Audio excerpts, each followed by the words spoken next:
Music is passion. Hi, everybody. Welcome back to the Wonder of Ivy podcast. I'm your host, Lisa Dela Cruz, and I am elated. I was trying to find another word other than excited to be bringing you this episode this week. This is an episode that one of the episodes that I will probably be the most proud of. Definitely top 2, and it may not be number 2. Shout out to Drake. But this is an episode that I'm really proud of myself for getting this episode to you guys. And it's really because, I had to push past my comfort zone. I had to let imposter syndrome know that, it had to go somewhere. And as a creative, as many people, creatively, professionally, living in this world, we often feel that imposter syndrome. Like, we feel like we don't belong. We feel like we're faking it. We feel like, there's a mistake, that I'm accomplishing X, Y, Z. And I struggle with that. Not all the times, but definitely when it comes to shooting my shot, when it comes to trying to book guests for this podcast and promote myself in any type of way. And this was an episode that I had been wanting to do for a while. And I really had to let my imposter syndrome know, like, listen, I see you. I validate what you are, but I'm above that. I'm above you, and I know what I can do. So I wanted to share that with you guys because, as always, I have always been transparent on this creative journey with you guys. And it would be remiss of me to act like this doesn't mean a big deal to me because I had to overcome my imposter syndrome. And just to let you guys know, overcome that imposter syndrome because you are qualified. You do know what you're doing, and just because you think it doesn't mean that those thoughts are a reality. Now that that's out of the way, I really want to get into this episode because I am so excited to be sharing with you that for this episode of the podcast, I am interviewing, I said the pause because I say this like you didn't click the episode already knowing who I'm interviewing, but I digress. For this episode, I am interviewing the amazing Anairis Quinones, who I had the pleasure of interviewing her, talking to her, and it was such an amazing interview. We had a really good conversation. But let me back up. Anairis Quinones, if you are a weeb, if you are somebody from my anime community, you absolutely know who I'm talking about. She is a voice actress. She is Afrolatina. She's Puerto Rican and Black. And she voices Mirko in My Hero Academia. And she also voices Nessa in Pokemon Twilight Wings. She was also Harriet in Ruby.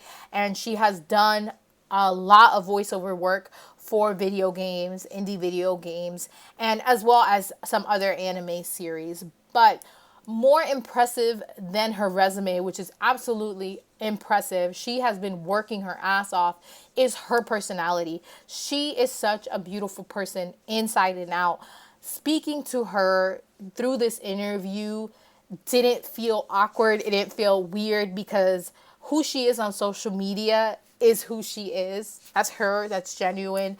I didn't feel, I was a little starstruck, I'll be honest, but she is very genuine. She's very true to herself. And in this interview, I really had a chance to speak with her on being an Afro-Latina in this anime industry, all of the things that come with that, being vocal about the issues that matter to her, as well as the diversity in voice acting for anime and video games, but most specifically anime. And I cannot thank Anairis enough for having this conversation with me and really, not just interviewing, letting me interview her and ask her these questions, which I'll be honest, somebody else may not have answered these questions, because when it comes to being a person of color, a Latina, or somebody in the industry, any industry that you are, sometimes these are hard-hitting questions. Anairis welcomed them with open arms. She had no issues talking about her truth and the things that she is passionate about. And I think you guys will really, really hear that in this interview. And like I said, she's just so amazing, so friendly. I was like, girl, I gotta let you go because I'm gonna keep talking to you for hours, and I'm sure you have other work to do. But yeah, I really hope that you guys enjoyed this interview. If you have not heard any of Anairis' work, I highly recommend that you go watch My Hero Academia because it is amazing. Also watch the last 2 episodes of season 4 because she is Mirko in those episodes, as well as check her out on the Pokemon Twilight series that just wrapped up. She's on episode 4 and 7 on YouTube. Check her out on Ruby and all of the amazing things that she does and the more amazing things that are coming for her, because I know these things are coming. So without further ado, let's go ahead and get into this interview.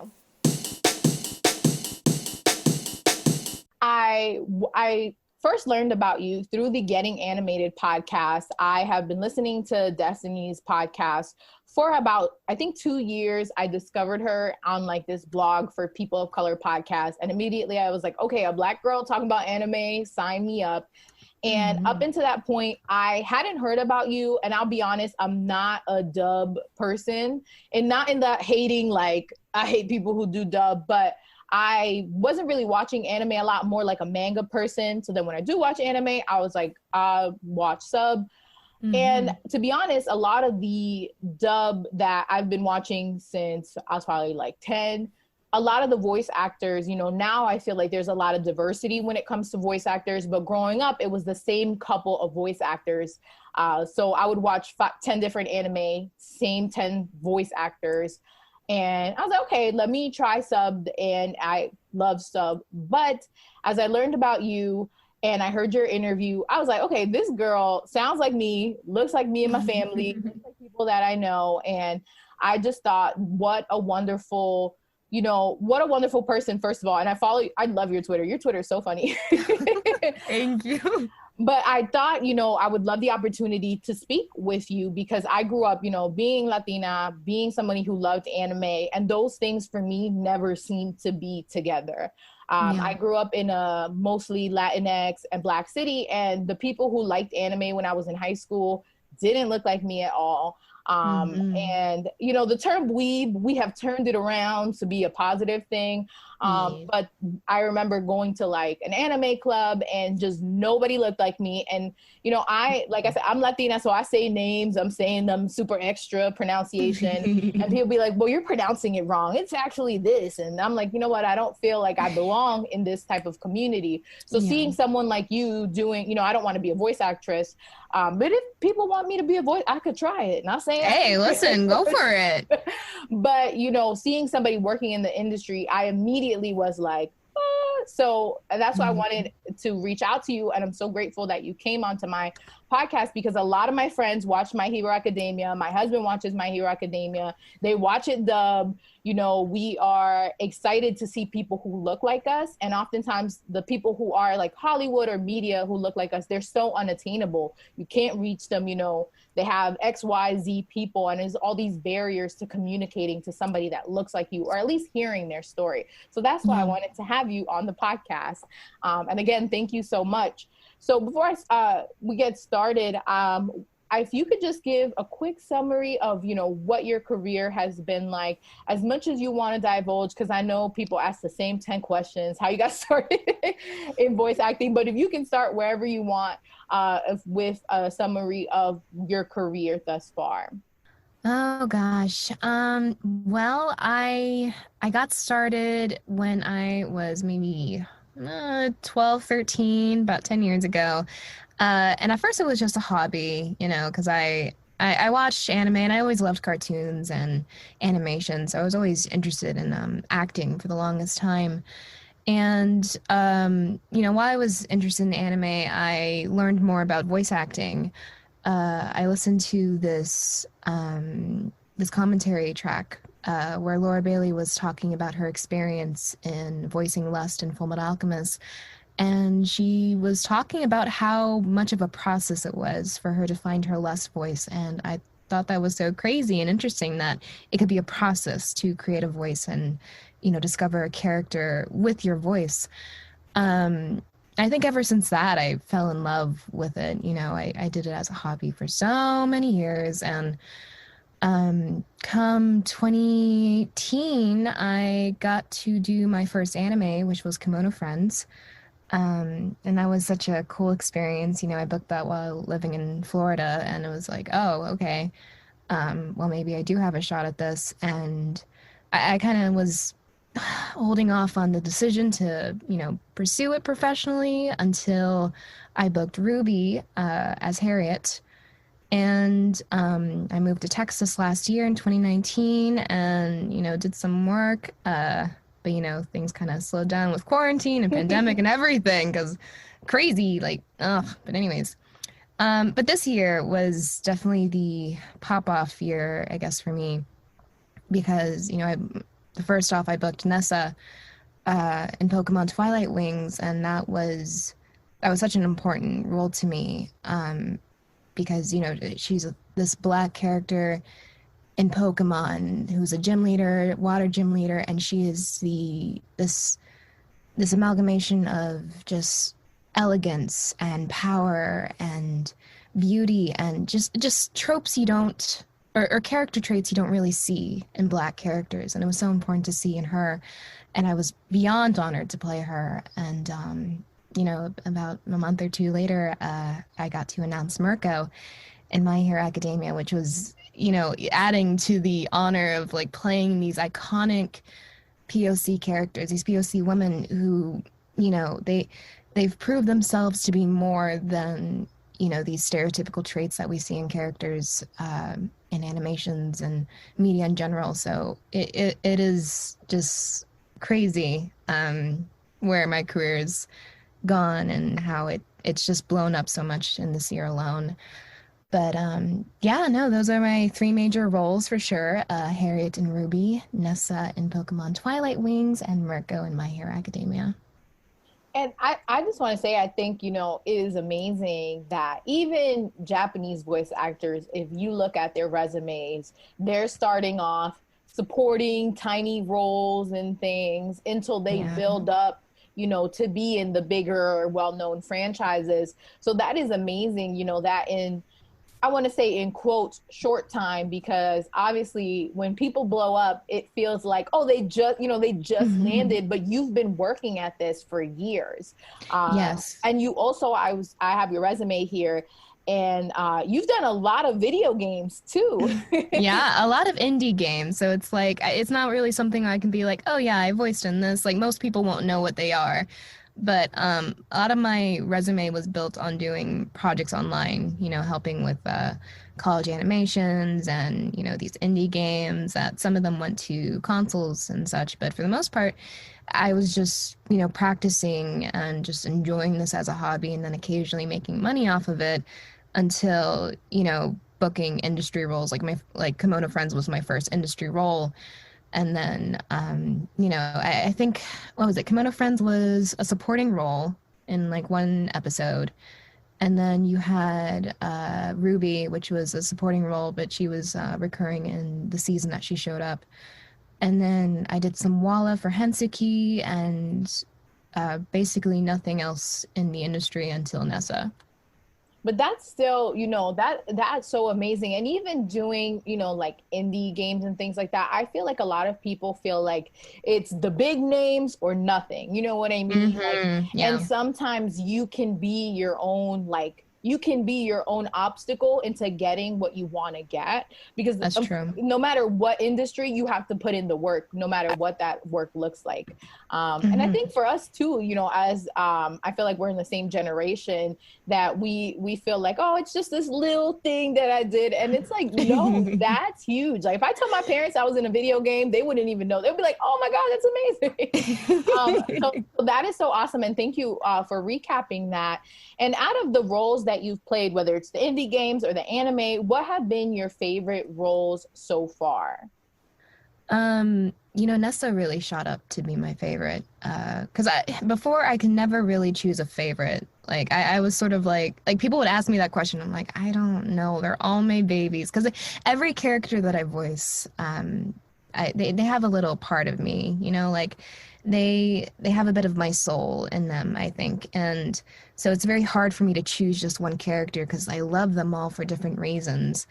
But Nessa, I guess, is a character that feels most close to me. You know, it's not so much of a small part of me and her, it's large parts of me. And, you know, there's also the nostalgia factor of playing, you know, a character from a TV show that I grew up with. I freaking loved Pokemon growing up. So Nessa's my number one. And I have some others that I can't talk about, but you know. We ain't gonna let the bag slip. We'll let that Hey, later. listen, leave it for later. But you know, it's been every character that I've played. They've all been so interesting, and they've all had these amazing journeys. And it's just astonishing that I've even been able to do this for as long as I have. You know. Right. And I think, too, with that, I remember, you know, when Nessa, the character, when everything was going on, I personally haven't watched Twilight Wings. I did see the trailer because I was writing an article about the studio that made the Pokemon Twilight Wings. But I just remember, like, the cosplay shooting up, people doing the recreations and or the fan art. And that is just so beautiful to see. Because like you, I also grew up, I was obsessed with Pokemon. My parents, they didn't know anything. They just knew Pikachu. They would buy me Pikachu stuff. But, you know, especially the original Pokemon, we had Misty, who don't look like none of us. Oh, yeah. We didn't get anybody who looked like us until Black and White. Yeah. And then, and you have these characters where it's like you watch these shows and it's like, so when that character, you know, and what I saw a lot of people embracing Nessa was older people in my generation who've been watching, because we didn't get that, you know, the younger generation coming up, they're the ones seeing that. So I think that that's awesome. And then when it comes to roles, do you have any future dream roles, whether it's a character that exists already, like a certain franchise, or a character that doesn't exist that would be made up that you would love to play? See, I never like having dream roles because I hate setting myself up for disappointment. And it's just because of the nature of this industry, because this is a competitive industry full of so much rejection, and you know, you can't get too attached to anything because it's not guaranteed to you, even if you do get to audition, you know? So, although I will say that Mirko was on my dream role list, low-key. I just never really said anything about that. Yeah. So Mirko was like a dream role come true. But I have dream franchises. First off, I would very much like to be a magical girl at some point. Like I want to do that. I want to be, because technically I have played a magical girl in an indie game, but I want to voice a magical girl in an anime that has the transformation, the cute music, all that. Like I want to do that. That would be so fun. And then some series that I want to be a part of, Yoko Taro makes these amazing games, Nier, Drakengard. I would love to be in literally any of his games. Like, I'm not going to be picky. I just love his work. Call me. Yeah, like, please hire me, sir. And then Kingdom Hearts, for sure. Kingdom Hearts, Final Fantasy, but leaning towards Kingdom Hearts because that one is way more closer to my heart. And Digimon, because I grew up on that as well.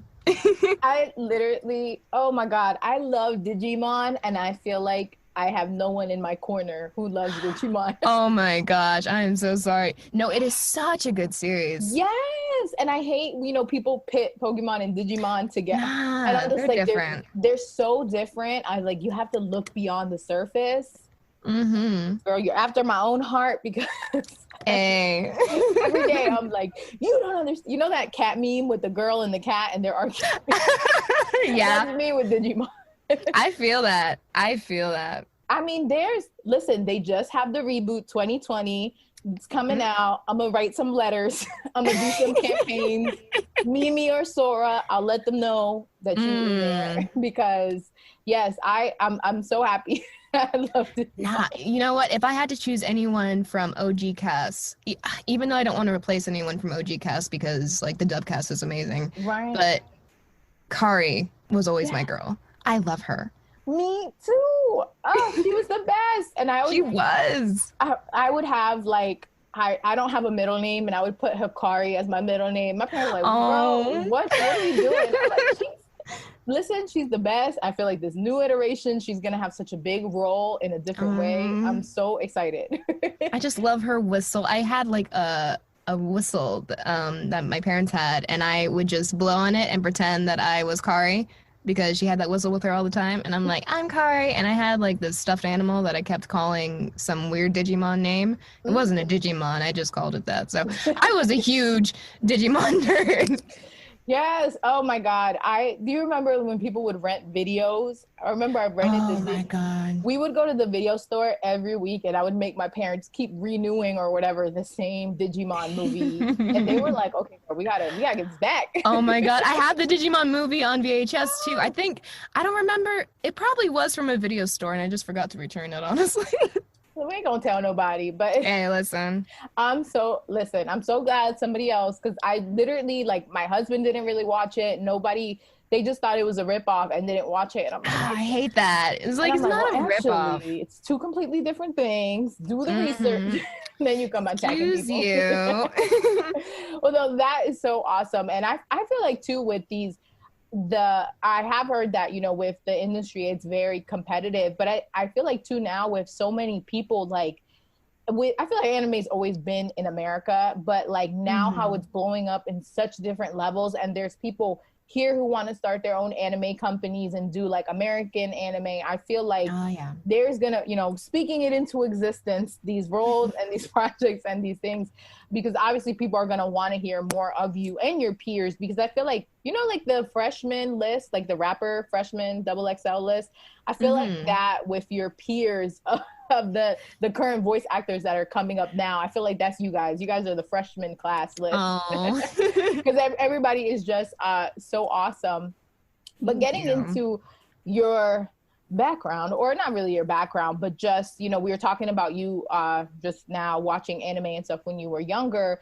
So growing up, whether it was, you know, voice actors or actors in general, was there anyone that you can remember that was Latinx, Black, or just people of color that you looked up to?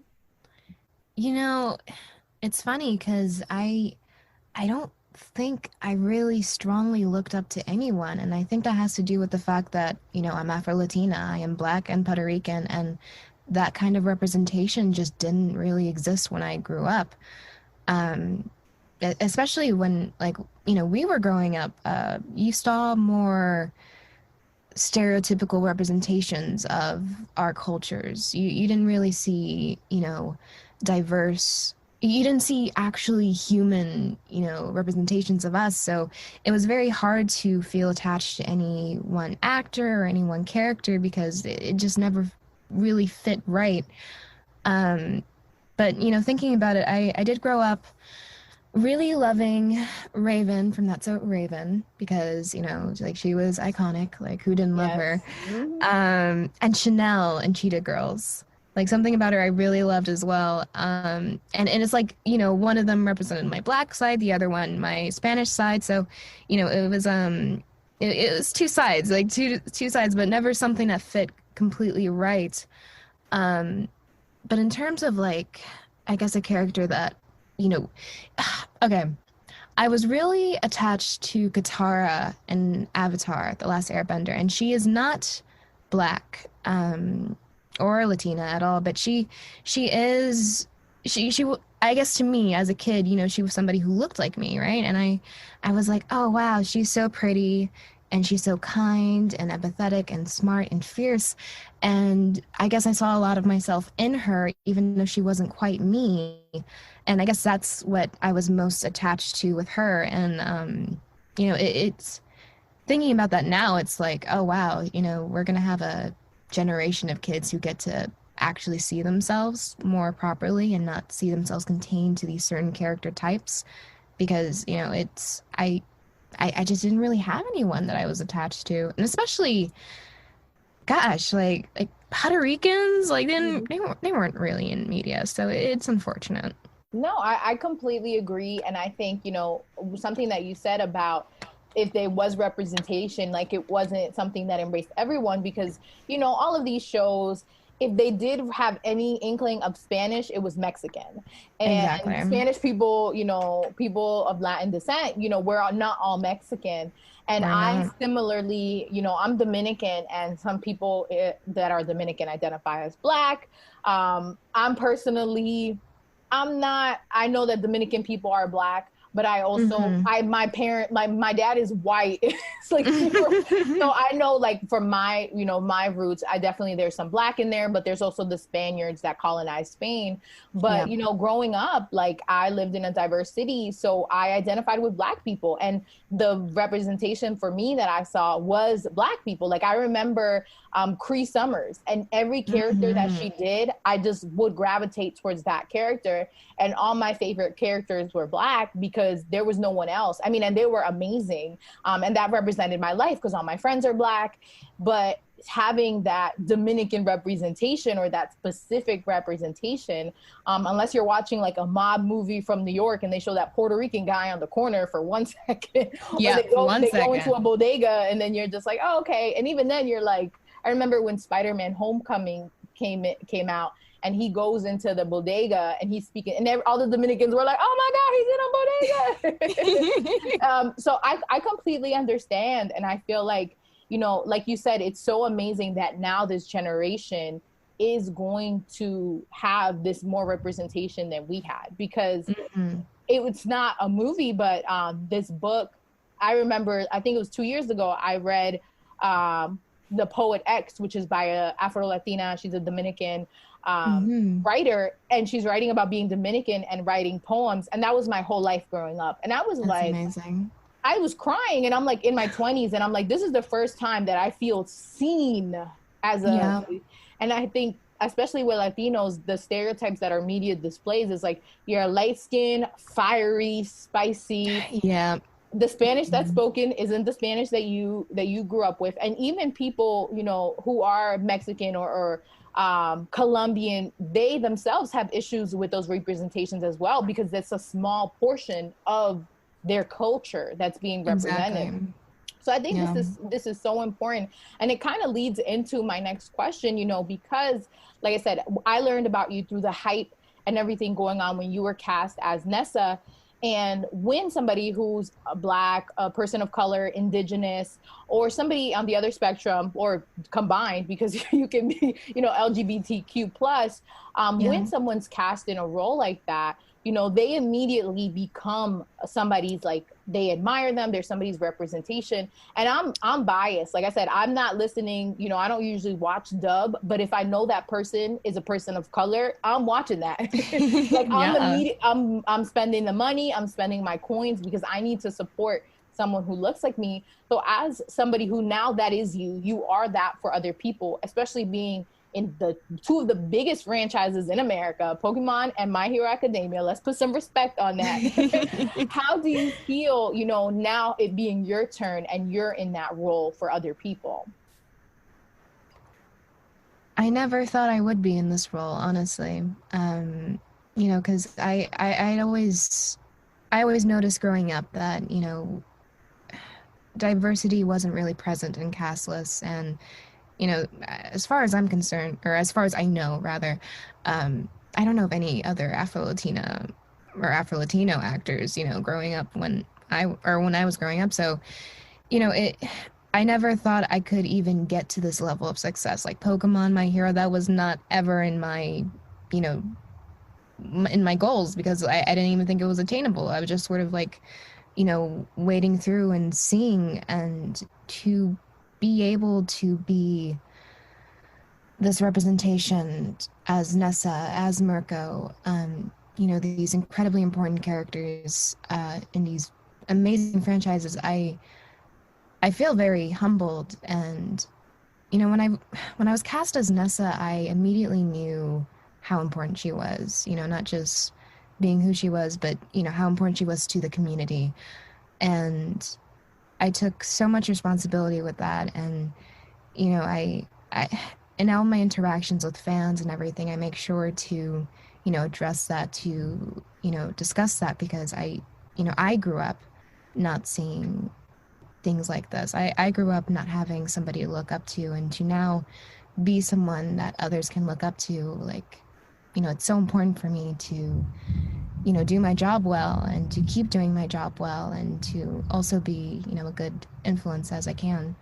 So, it's very humbling, I guess, very humbling. Yeah, and I obviously that is amazing, and I think as we are here struggling to think of people when we were growing up, and it just dawned on me because earlier you mentioned being Black and being Puerto Rican. The stars that I think about that now, because where Afrolatinidad is up in the conversation, people were made to choose, because you look at somebody like Lala. Lala's Black and Puerto Rican, I think, or Black and Cuban, but she had to pick the Black side. Back in the day, you had to pick what side you were. And there's a lot of people now that people are like, oh, they're Afro-Latino. It's like, yeah, but the Latino community didn't accept them. So now we have to, they embrace the Black side because the Black side embraced them. And now we're learning it's like, no, it's, it's all one thing. But exactly. like I said, it's so important to see that. And I'm glad that someone like you is in this role. And going forward, does this change the way that you approach future roles? Now, I know with, acting, it's like there's limited, there's competitions, but does this make you more selective or seeking out more different opportunities? And I mean, I know anime is not that diverse. Like, we're just getting to the diversity. But does that change anything, at least if not now, for your future plans? I think I'm still playing it the same way that I always have, which, I'm just, performing to the best of my ability and working twice as hard as always, and just I'm just trusting my journey, basically, and seeing where it takes me. I guess now with having, this much, I guess, clout or popularity, I feel like I'm in a position where, if I come across a role that I feel I'm not comfortable with, like maybe it plays too much on stereotypes, I can decline it, or I can, criticize it and, talk about it, because diversity in voiceover and in media in general, like that's something that's very important to me. So I guess I feel like I'm more at liberty to discuss these issues now that I'm at this point. But otherwise, nothing's really changed. I'm still trusting where my journey will take me. Yes, trusting the process. Yeah. I love it because I'm similarly that same way. And I think, people don't realize that how empowered they are. And the unfortunate thing is, like you said, having that clout, unfortunately, sometimes until you have that, like, you're not listened to, you know what I mean? Like, exactly. And a lot of, actors, they have admitted to in the past, they've had to play certain roles or do certain things to break into the industry. Once they have that name, they're like, okay, now I have the power to say, no, I don't want to do this, or I want to change the way that I do this. So I think that that's so important. And I think I think people need to be realistic about it too, because I think people expect you're in the rooms like, no, I'm not gonna do that. Like you have the power, and there's obviously this is a whole industry, so there's things behind the scenes that people have no control over. You can't control somebody else's script writing or anything like that. You can just control what you yourself do in that situation. Exactly. So with that, you mentioned your online presence. Like I said earlier, I love you on Twitter. You're one of my favorite people. Just because when you're tweeting, and I will admit, I see you, I'm like, oh my God, this is somebody, like, oh my God. And I see your tweets, and I'm feeling like one of my homegirls said this, and I'm like, oh my God, this is you talking. I just literally just saw, before we started this interview, your tweet about dub versus sub and people not commenting that on your, in the thread. And I was like, these fans is getting crazy. But I love that you can do that and be, as close to who you are as possible. That led me to feel more comfortable reaching out to you. Is there a special way that you approach your social media as you've been growing in popularity? Is this planned, or you're just like, you know what, I'm me, leave it, take it, whatever? Man, I remember when I first started using Twitter, especially, or just using social media more for professional reasons. I used to be very work focused, and I was like, okay, well, I can only talk about work and voice acting, blah blah blah, because nobody cares about anything else. And and even before I got, Nessa, I was kind of leaning into this whole thought process of like, well, you know what? Let me just be me. And I found that that was much easier and way less stressful, honestly. And and it was easy back then because I didn't have as many followers as I did now, so I didn't have to stress about who was seeing what.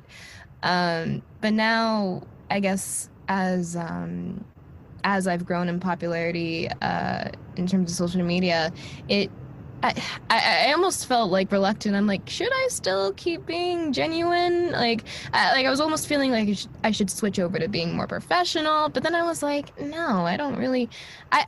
When it comes to this career, something that's very important to me is never losing sight of who I am.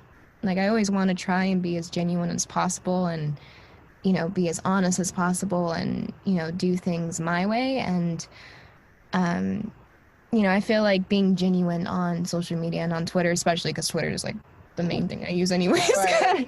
I feel like being genuine on there is just, it's true to me, and I always want to be true to me. And especially when I think about, people who I look up to, not necessarily voice actors, but just celebrities in general. Like I love seeing people who are just themselves, and it doesn't necessarily mean that they have to play by this particular rule book. You could just tell that they're having fun and they're chilling, and they're unbothered. They're just living their truth, and I always respected that. So I try very hard to emulate that, that kind of genuine feel, and it just feels more comfortable at the end of the day, honestly. I agree, and I love that you spoke about that, because I feel like too, like, even no matter what profession you're in, it's always like, be careful what you post on social media, like this can follow you and da da da da. And I felt that way. Recently, I was working at a radio station that unfortunately is a very like white, like the listenership is white and racist. And part of me, like, I didn't want to post anything because I feel like these people are going to use this as ammunition for, like, to me. And then I'm like, you know what, like, you have to be genuine. And I know, from a fan perspective, seeing you tweet about what you're watching, seeing other, like, I feel like, again, the freshman double XL of voice actors, especially the PLC voice actors coming up now, like, y'all are really fans of anime. And I feel like, not that other people, the older generations weren't, but, I have listened to other interviews where people are like, oh no, I just discovered anime, like, because I got this role. Whereas where you guys are coming in, you've been fans of anime. So, and years. I feel like years, and you grew up on this, and then seeing that, I feel like that has that, I don't know, like, you feel like this is somebody like me. Like, this is somebody, they look like me, they into the same shows as me, or they're talking. It brings people down to a level where you feel like, if I want the same things that she wants, there's nothing stopping me in that way. Because she's just like me. She likes Digimon, and she's here tweeting about a show. And man, I'm like here having 300 threads of live tweets about this character and who happened. So I love that. And I think, as people, and I see that like with your Twitter specifically, like, people interact and you interact with them, and it, that can make somebody's day. Like, that doesn't seem like anything, but you responding to somebody's tweet or you liking someone's tweet, they'll go back on their Facebook group and be like, oh my God, Anairis liked my tweet, I'm so excited. Yep. And that really makes a difference. But talking, about this, kind of mixing the social media and diversity, I've seen tweets of yours where you've been vocal about the diversity in voice acting. Why has it been important to you to vocalize this, especially on a platform like Twitter, where you write it down, it's forever? Yeah. I think it has to do with the fact that it was always something on my mind before I entered this industry. Like I said before, I grew up not seeing myself in cast lists, and not even just seeing myself as an Afrolatina, but not seeing Black people very much, especially in anime. Like, there was Cree Summer and Philomar, but they never did anime. Right. So in anime in particular, you just weren't seeing, much diversity at all. And it's improved over the years, although slightly. But, it was something that, if I feel like if I saw more of myself in castless, I probably would have made the jump to pursue this professionally sooner, because that was a big reason as to why I didn't, move to Texas sooner. Like, I remember having conversations with my mentor, asking him, what's going on? Why aren't there, black people in this industry? Like, where are they? What's going on?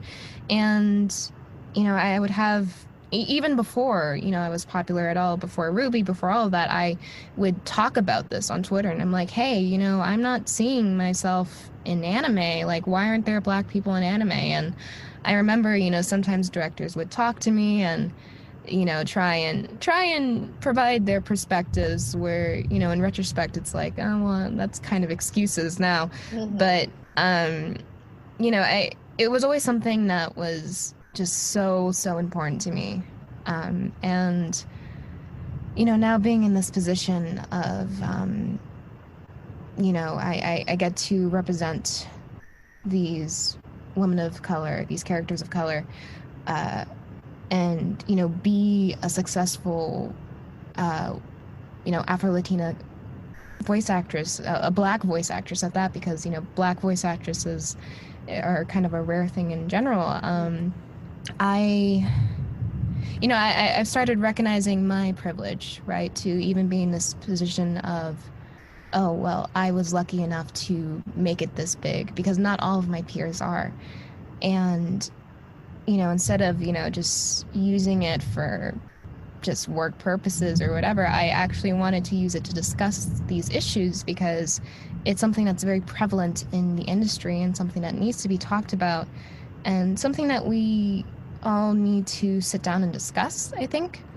Especially within the industry, I feel like, the industry needs to be more open to discussing things rather than, yelling on Twitter. But, so I do like educating on Twitter as well, because I feel like there's, miscommunication sometimes between, the industry and the fans themselves. So I like providing my input and my understanding and uplifting other voices as best as I can. And, especially this year, it's been really important for me to do that, in the wake of Black Lives Matter and everything. So it's just, it's something that's very close to my heart, especially as, as an actor and as a voice actor, And I want to thank you so much, because I've also been somebody who's been vocal as long as I can, and you have people that are like, shh, don't say nothing, girl, just be grateful, you got a seat at the table. Mm-hmm. And it's like one person being the anomaly we cast this one black person, racism. But see, that's what I dislike, because the problem, I think there's this issue of tokenism whenever one of us succeeds, and it's so easy to kind of hide behind, these success stories.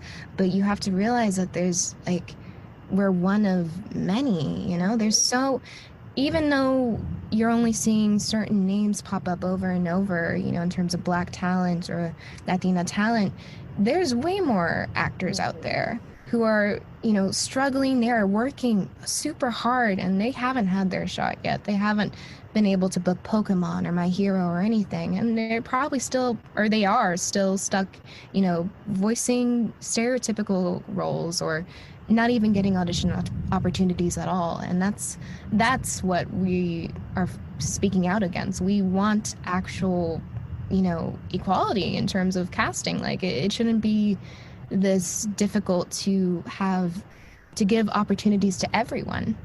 Absolutely. And I think, and I feel like people don't realize that it's also a lot more nuanced than you think. You know what I mean? Exactly. Like, sometimes people are like, okay, well, they cast this one person, and that doesn't fix it. But then it's also like, okay, well, what did it take that one person? You see that one yes. How many no's did they get behind the scenes?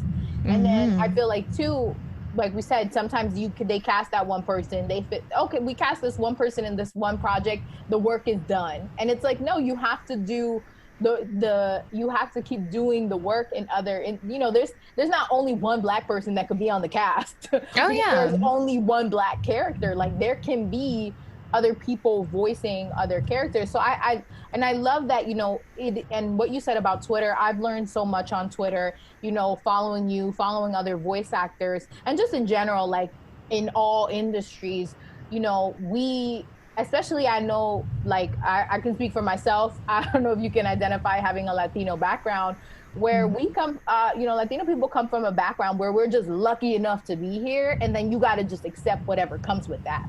So it's like, well, at least you're here. At least, you know, you're not back in DR. And it's like, but no, just me being here isn't enough. Like, I also need to be treated respectfully and dignified. Yeah. And I think those are generational curses that we carry with ourselves, you know, not being able to speak up, because you're afraid you're going to lose out on a role and lose out on a project. And I forgot who said it. I don't know if they were just an actor, but it was this Black man, and he said, you know, people ask me if I'm afraid to lose a role because I'm speaking out. He's like, if me speaking out about my life and Black Lives Matter cost me a role, then that's not a role worth it to me to have. Yeah, and that's something I agree with as well. You know, like I mentioned earlier, being genuine is something very important to me, and I don't necessarily want to work with individuals that, you know, can't even offer equal opportunities for me and my peers. Like I feel like that's the bare minimum, and if you can't even offer that, if you would punish me and my peers for demanding opportunities, then I mean, I don't think you're a client I'd want to work with anyways. Right. No, absolutely. And I think too, some people have to do that work too, because, you know, they got to put food on the table and things. Exactly. But I think more people like you who speak out and say, I'm not going to work, you know, and they're like, damn, like we lost out on Anairis because we couldn't provide, you know what I mean? They're going to start changing the wheels start changing. Hopefully, you know, in this, more people like us come up and rise up in the industry, those tides start changing. But sometimes you have to say no for that person to be like, you know what, damn, I lost out on this opportunity because I'm out here being racist, or I'm out here not including everybody. But I love, and the reason that I brought that up, like I said, is it's so hard, especially now, and especially, you know, everything with 2020, pandemic, George Floyd, all of this stuff. Yeah. It's so hard, but it feels like, if there's any time to be vocal, now is it. You know what I mean? Like, a couple years ago, this really could have cost you your job. Like, this really could have cost you everything. Now, I will say, I feel like it's a little bit less risk, because, you know, now Coca-Cola is like, Black Lives Matter. And you know, a year or 2 years ago, companies would never say these statements. Oh, yeah. But you know, people see that as like performatism, and whether that is or not, but those changes start making tides for every single body else. It takes a big brand to say something like that for a smaller person to be like, you know what, if they can say that, so can I, and I stand by that, and I'm gonna support that product. But as we're wrapping up here, this question I just have to ask, because, you know, I make anime related content, and even before I made anime related content, my parents have no idea what I do. They come, they see my bookshelf, and they're like, oh, you got a little doll, and I'm like, Mom, this is definitely oh, tú sabes, Lisa, and I'm like, Mom, you out here. My mom just double taps on Instagram, she'll know what's going on. Do your parents know what anime is? You know, they do, because I was so obsessed with it that, like, eventually they ended up learning. They still, they kind of call it the muñequitos, like, all the time. The muñequitos. Yep. Although my dad, he'll call it anime straight up, but my mom just straight up goes with that name. And they know about anime, and they thought it would be a phase, but it wasn't. They're like, oh my God, this ain't over yet. It's not happening. Nope. Did they move to Texas with you in pursuit of this? No, I used to beg them to, like, relocate to Texas, because we lived in Florida at first and moved to Georgia. And when we were living in Georgia, I was begging my dad, like, please, like, get a job over in Texas. I know you can. And he's like, yeah, sure. and then he never did. So it was just this constant like begging it, but it never happened. But then, I ended up moving by myself to Texas all by my lonesome. Oh But yeah. yes, I love it. I love seeing people move. I love people in pursuit of their dreams, especially Latinos. They be wanting you to be home 20 million years. I know, like mine were like, no. Like they were like, you can come home whenever and you could like live here forever if you want. And I'm like, okay. Listen, I completely understand. I moved out and but then I made my parents live upstairs. I live in an apartment building and I made them live upstairs. I like spent so much time leaving and now I'm like, I can't live without you. But Yeah. was there a moment like did your parents immediately get like that you quote unquote made, you know what I mean? Was there something that they immediately took your job seriously, or were they always, you've been voice acting since you were 12, did they always take it seriously, or was it one? And I asked this because like I said, I've been blogging and podcasting. It wasn't until I was in the local newspaper that my parents, me, huh? Like, Yeah. I'm like, I've been doing this parental guard. So I just asked, I know not everybody has that experience, but did you have that experience, or were they from the beginning like, my baby's a star, is she gonna make it? No, my parents were like, oh jeez, like, because they thought my voice acting thing was also a phase, and I used to say that I would like, I'm gonna voice for Funimation one day, blah blah blah, and they're like, okay, you're gonna grow out of this eventually, and it's like, no, I'm not. But yeah, no, they didn't take it seriously until I want to say Pokemon, actually, when I booked Nessa, because, they recognized Pokemon. They knew how much I loved Pokemon. They knew that was a big franchise. So, I said to them, hey, I'm in Pokemon, and I showed them Pokemon when it came out, and they were like, oh, that's so cool. And oh, well, no, now I'm remembering. Oh, I'm sorry. Now I remember. It might have been Ruby for my dad, and then Pokemon for my mom, because I remember my dad told me once that he went to Publix, this grocery store in Florida. I love Publix. Hey, listen. But so because I know it's not everywhere, I'm just gonna say for listeners, it's a grocery store, basically, like Kroger, and he went over there, and I guess the cashiers were talking about anime or something, and then he started like bragging about me. He's all like, have you guys watched Ruby? And they're like, oh yeah. And he's like, my daughter's in it. No. And he just started talking about it, and it was so, and he told me about it, and he's like, you gotta come with me one day to Publix so I can introduce you. And I'm like, oh my gosh, Dad. Yeah, man, this is my daughter. She the one. I was like, Papi, no. I love that. Oh my God, that makes me like tear up. Especially dads, they're so loving.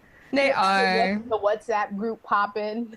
Oh my God, They're yes. like, here you go, Mita. She's on TV. Oh, yes. That's literally been my dad, though, especially like recently after, my hero and everything. Like, I'll hear him on the phone and he's just bragging about me to the rest of the family. He's like, yeah, Anairis has been working every day. She's got an LA agent, blah, blah, blah. And he's like, oh my gosh, Papi, like, you're so excited. And you won't do this to my face, but I hear you doing it. So. Right. And I feel like, too, sometimes with Latino parents is like, they need that tangible proof. Like, they need them tangible results. And then they could be like, it's not that they're not supportive, but once they have something that they can actively show other people. Because I imagine, too, with anime, you voice it, it takes a while for it to, it's not like the next day. Oh, and especially now, like, pandemic has slowed things down so much. So it's like, you got to wait even more. Like, sorry, guys, I just want to say that I saw that video with you singing, and I'm like, girl, when the album, when the EP dropping? Oh man, I have been so focused on voice acting the past 2 years that like because I was singing mostly in 2017, 2016, and I still do occasionally. I've gone to like record a couple of things this year for other people, but like for the most part, like singing is just been pushed down to this hobby, Right. Like, and I just literally have no time because voice acting consumes my life right now. Yes, get them rolls, girl, get them. Hey. Well, that is amazing. And I look forward to whatever you do musically, because you know sometimes like people sing and then you're like, all right, and then you're like, people sing, and they had your video, your face in that video. I was like, yes, I love it. I thought that was amazing, and I had seen, you know, like talking about it on Twitter and stuff. So I'm absolutely so supportive of that. But as we're wrapping up, you know, obviously, you know, NDAs are a thing. I don't want you to lose any bags, but is there anything that you can speak about that, anything you want to promote, whether current projects that are currently out, or, you know, anything that you're working on, whether it's voice acting or not voice acting related, that we should go and support and throw love at? Not really. I mean, Pokemon Twilight Wings just wrapped up, so if you want to watch that on YouTube, it is free. I am in episode 4 and 7 as Nessa, so please watch that if you haven't. And you know, My Hero Academia, we still got some more Mirko coming up. I don't know anything about production, but we will be seeing more Mirko, so stay tuned for that. She just arrived. She just got here. She just got here. Hey, I cannot wait. Yes. Oh, and yeah, I can't really think of anything else, but just stay tuned, because I do have things that I am excited to talk about but cannot talk about yet. So please follow my social media. And I will have all those links for all the listeners, as always, in the description box of this episode. And I always tag everyone. But I am so excited for everything. So I want to thank you so much for coming on my podcast. This conversation means the world to me. Because it combines all the things that I'm passionate about. I'm passionate about Latinx representation. I'm passionate about Black and people of color issues. And for a long time, I felt like anime was over here, issues over here, and I couldn't combine the two. Yeah. And we're all multifaceted, so we can all cover all the things. And I know a lot of people, like I said, my friends are obsessed with My Hero Academia. I didn't tell anybody that I was